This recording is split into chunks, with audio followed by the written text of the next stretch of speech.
fabulously flux. So this tangle is sped up because it took quite some time, and it's the tangle flux over and over again, just repetitive.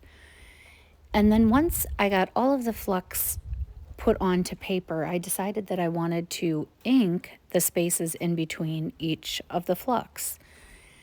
After I did that, I decided to add not really an aura inside of it, not fully fill in the flux, but just put a little bit of ink inside the flux. And then once I did that, I shaded it. So it turned out very cool, especially when I left some of it open and didn't actually ink all of them.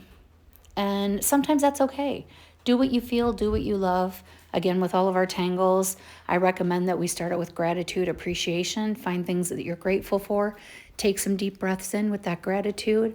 On the exhale, get rid of all the junk from the day, the year, the month, whatever it is, and be in the present moment when you tangle.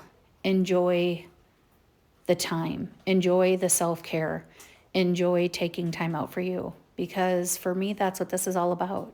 For me, I got into this when I wasn't at the greatest point in my life. And I thought I was using it for creativity, and I ended up using it for creativity, anxiety relief, stress relief, meditation, and especially for grief.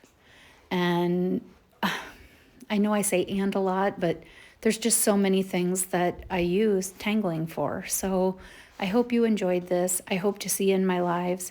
I go live at 7 p.m. Central every night, except for Thursdays when I have a Zoom class, which you can register for on my website. You can also check out my Etsy shop. Quite a few of these tangles I make into stickers and cardstock that you can get there. You can also find the gangles there. So everybody have a wonderful, amazing, beautiful day, and make somebody smile.